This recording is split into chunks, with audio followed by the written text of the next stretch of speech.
Job లేక ఇబ్బంది పడుతున్నారా? అయితే మెడికల్ కోడింగ్ మీకు మంచి ఆప్షన్. వెంటనే కాల్ చేసి కోర్సులో జాయిన్ అవ్వండి. నమస్కారం, నేను రమారావి. సాధారణంగా మనం రోజువారీ చిన్న చిన్న పనులు చేస్తుంటామండి. ఒక బ్యాగ్ తీసుకుని మనం బయటికి వెళ్ళాలి. ఆ బ్యాగ్ తీసుకుని వెళ్ళే లోపల ఆ బ్యాగ్లో మనం ఒక ఫోన్ పెట్టుకోవాలి, కళ్ళజోడు పెట్టుకోవాలి, తర్వాత ఒక పుస్తకం పెట్టుకోవాలి, పొద్దున రాసుకున్న లిస్ట్ పెట్టుకోవాలి, ఎక్స్ట్రా అమౌంట్ కొంత, క్రెడిట్ కార్డు ఉన్న చిన్న పౌచ్ పెట్టుకోవాలి. వరుసగా చాలా సామాన్లు ఉన్నాయి చూడండి. ఇంతలో ఫోన్ వస్తుంది. ఫోన్ తీస్తాం. ఫోన్లో మాట్లాడుతూ కొన్ని సామాన్లు పెడతాం. స్టవ్ మీద పాలు ఉంటాయి, ఆ పాలు ఆపేయాలి. మన లెక్క ప్రకారం ఏంటంటే వెళ్ళే ముందు ఆపచ్చు, అప్పటిదాకా కాగుతాయి పాలని భావిస్తున్నాం. మంచినీళ్ళ ట్యాప్ ఆన్ చేసి పెట్టాము. ట్యాప్ బిందెలో నీళ్ళు పడుతున్నాయి. బిందెలో పడే నీళ్ళు ఆపాలి, స్టవ్ ఆపాలి. ఈ నేను చెప్పిన లిస్టు ప్రకారం ఈ సామాన్లన్నీ మనం బ్యాగ్లో పెట్టుకోవాలి. వాకిలి తాళం వేయాలి, బయటికి వెళ్ళాలి. లైన్ ప్రకారం చేయాలి. ఈ ఫోన్ వచ్చింది. ఫోన్ వచ్చేసరికల్లా సరే ఫోన్లో మాట్లాడుతున్నాం, గబగబా సామాన్లు పెట్టేశాము. తర్వాత మంచినీళ్ళ దగ్గరకు వచ్చి మంచినీళ్ళు కూడా ఆపేసాము. తలుపు దగ్గరికి వేసుకుని వెళ్ళిపోయాం, తాళం వేసేసాం. కొంతమంది ఇలా చేస్తారు. ఓకే, ఇప్పుడు మనం ఏం మర్చిపోయాము? మనం అనుకున్న లిస్టులో స్టవ్ మీద పాలు ఉన్నాయి, ఆపలేదు. బయటకు వచ్చేసాం. మధ్యాహ్నం ఒక 2-3 గంటల తర్వాత బజార్లో పని చూసుకున్నాం. అబ్బో చాలా కొనాల్సినవి, అక్కర్లేనివి, కావాల్సినవి. మధ్యలో ఎవరో ఫ్రెండ్ కనపడితే ఆవిడతో బోల్సేపు మాట్లాడాం. ఏవో పళ్ళు కనపడితే కొనుక్కున్నాం.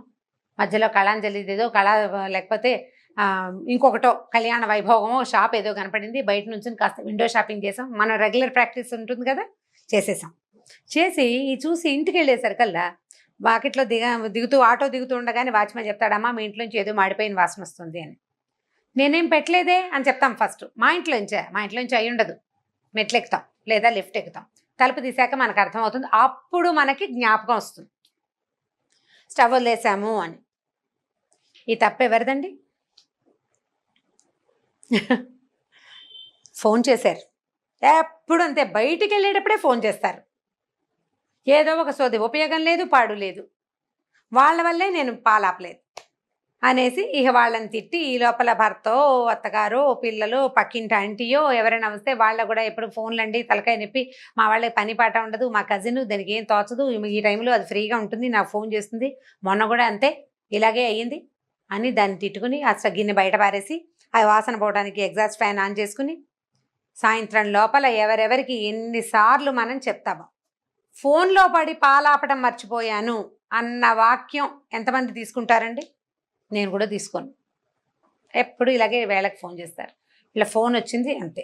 నేను కూడానండి, నాకు కింద కారు ఆగి ఉంటుంది అనుకోండి, నన్ను తీసుకెళ్ళటానికి కారు ఆగింది, వాళ్ళు నా కోసం వెయిట్ చేస్తున్నారు అన్న ఫీలింగ్ వచ్చిందంటే ఫోను కళ్ళజోడు వదిలేస్తానండి. నేను ప్రతిసారి నా ఫోను అక్కడే ఉండిపోతుంది, ఇంట్లోనే కళ్ళజోడు అక్కడే ఉండిపోతుంది. కిందకు వచ్చేస్తాను. కారు ఎక్కిన పావుగంట జ్ఞాపకం వస్తుంది. చాలా దూరం వెళ్ళిపోతాం, మళ్ళీ వెనక్కి రాలేం. ఆ పూట కళ్ళజోడు ఉండదు, ఫోను ఉండదు. నేను ఇలా ఎవరైనా కింద నా కోసం వెయిట్ చేస్తుంటే నేను ఫోను కళ్ళజోడు మర్చిపోతాను అని ఆ కిందకు వచ్చి హారన్ కొడతారు, వాళ్ళతో తలకాయ నొప్పి అని అన్నాను అనుకోండి, ఎంత తప్పండి అది కదా. హుందాగా నాకు మతిమరుపు, నేను అన్నీ మర్చిపోతాను, లిస్ట్లెస్గా ప్రవర్తిస్తాను నేను అని చెప్పుకోలేం. మనం చెప్పుకోకుండా ఇతరులని దాన్ని బాధ్యులను చేస్తాం. నేను ఇక్కడ మీకు పాలిష్డ్గా 2 మంచి సంగతులు చెప్పానండి. ఇవి పాలిష్డ్ థింగ్స్. మనం చేసే ప్రతి దానికి ఇతరులని బాధ్యులని చేస్తూ ఉంటాం. మనం ప్రతి పనికి, ప్రతి విషయానికి బాధ్యత ఇంకొకళ్ళది.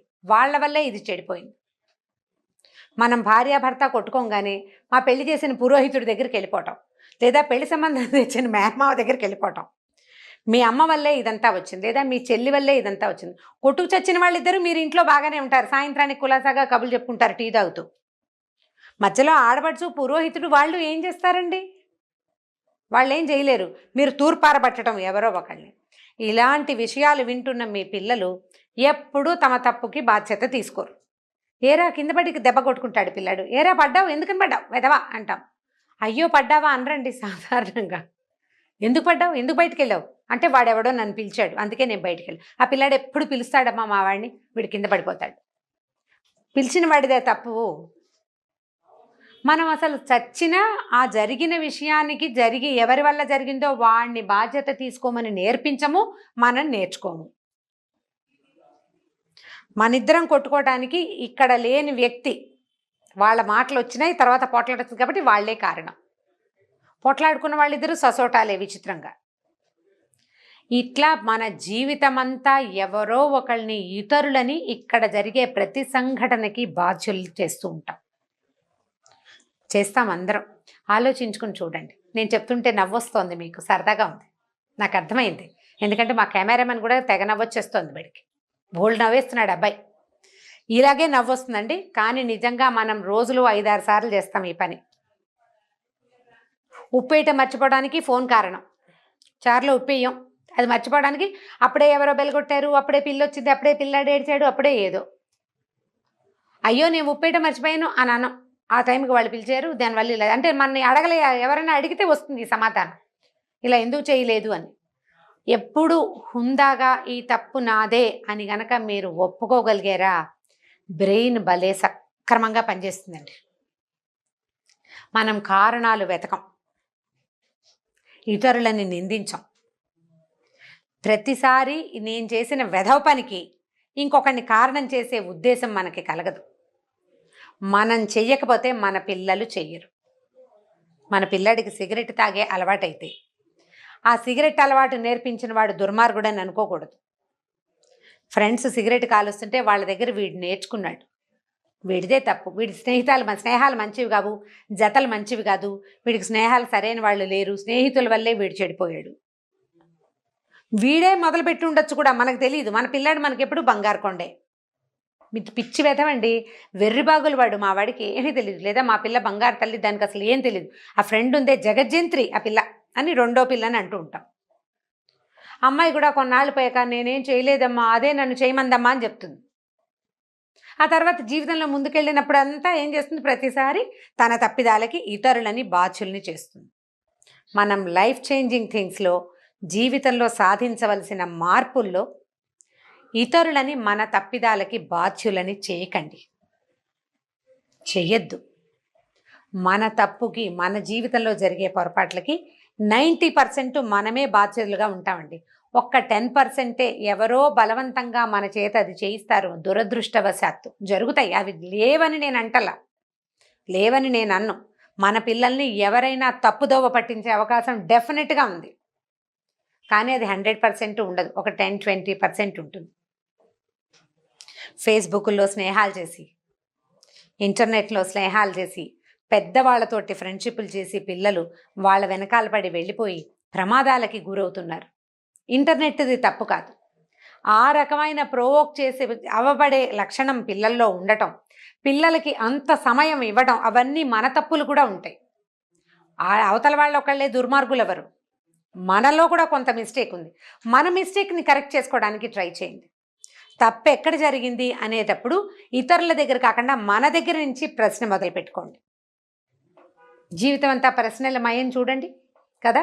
మొదట మన మీద ప్రశ్న, మనది కూడా ఏమైనా తప్పు ఉందా, నేను ఎక్కడ పిల్లని వదిలిపెట్టేశాను, నాకేం తెలియటం లేదు, నాకు ఇంటర్నెట్ సంగతులు తెలియట్లేదు, నాకు అర్థం కావటం లేదు, పిల్లలు నా కన్ను కప్పి పిల్ల స్నేహాలు చేస్తుంది, పిల్లని కూర్చోబెట్టి మంచి చెడు చెప్పండి, కేకలేసి జీవితం పాడైపోతుంది, అలా కాదు. దీనివల్ల ఏం జరుగుతుంది, ఇలా వస్తే ఏమి ఇబ్బందులు వస్తాయి, దానివల్ల ఎట్లా జరుగుతుంది అనేది తిట్లు, అరుపులు, కేకలేయటాలు, 2 చెంపకాయలు కొట్టటాలు కాకుండా నిదానంగా అర్థమయ్యేలాగా చెప్పండి. వీలైతే ఎవరి జీవితాన్నైనా ఉదాహరణగా చూపించండి. ఇప్పుడు తమ తప్పులకి ఇతరులని బాధ్యులను చేయకుండా నేనే ఈ పొరపాటు చేశాను అని పిల్లలు చెప్పగలగాలండి. పిల్లాడు ఒక గాజు గ్లాస్ పగలగొట్టాడు అనుకోండి, నేను పడేశాను అని చెప్పడు వాడు. అలా అమ్మ నేనే చేయిదారి పడిపోయిందమ్మా అని చెప్పితే అప్పుడు మీరు కేకలేయకుండా ఉన్నారనుకోండి, అన్నీ ఎందుకు ముట్టుకుంటావు, గాజు వస్తువులు ముట్టుకుని పగలగొట్టేస్తావు, అలా అనద్దు. వాడికి నిజం చెప్పే ధైర్యాన్ని అలవర్చండి. అంటే మీరు అలవర్చుకోండి నిజం చెప్పే ధైర్యం, తప్పుని ఒప్పుకునే ధైర్యాన్ని అలవర్చుకోండి. అది పిల్లలకి నేర్పించండి. వాడు చెప్పడు, పిల్లలు ఎందుకు నిజం చెప్పారంటే నిజం చెప్తే మీరు ఎలా రియాక్ట్ అవుతారో వాళ్ళకి తెలుసు, అందుకని చెప్పరు వాళ్ళు. మీరు రియాక్షన్స్ తగ్గించుకోండి. మన అమ్మలు కూడా రియాక్షన్స్ తగ్గించుంటే మనం ఈ తప్పిదాలు మా పక్క వాళ్ళ మీదకి తోసేసే ప్రయత్నం చేసేవాళ్ళం కాదు. ఇప్పుడు మనకు అర్థమవుతోంది మనకేం సమస్య ఉంది అని. ఎంతసేపు జరిగిన వాటన్నిటికీ ఎవరో ఒకళ్ళని బాధ్యుల్ని, పిల్లి ఎదురొచ్చింది, పిల్లి శకునం, ఈ ఇంటి వాస్తు బాగుండలేదు, పరీక్షలో మార్కులు ఎందుకు రాలేదు అనగానే మా ఇంటి వాస్తు బాగుండలేదండి, అందుకే మా పిల్లాడికి మార్కులు తక్కువ వచ్చినాయి, మా ఇంట్లో టేబుల్ లేదు, మా ఇంట్లో లైట్ లేదు, కరెంటు పోయింది, పక్కనే మా దేవాలయంలోనో ఇంకో దాంట్లోనో ఏవో సౌండ్లు వచ్చేసినాయి పరీక్ష రోజున. పరీక్ష రోజున సౌండ్లు వస్తే ముందు అన్ని రోజులు వాడు ఏం గాడిదలు కాసినట్టు కదా, అవునా కాదా? మనం అది ఆలోచించాలి కదా. కాబట్టి తప్పిదాలకి వేరే వాళ్ళని వేరే ఏ విషయాన్ని బాధ్యుల్ని చేయొద్దు. తప్పులు జరగకుండా చూడండి. తప్పుని ఒప్పుకునే ధైర్యాన్ని పిల్లలకి అలవర్చండి. మీరు కూడా అలవర్చుకోండి. మన తప్పులకి మనమే బాధ్యత వహించటము అత్యంత హుందా అయిన వ్యవహారం అని అర్థం చేసుకోండి.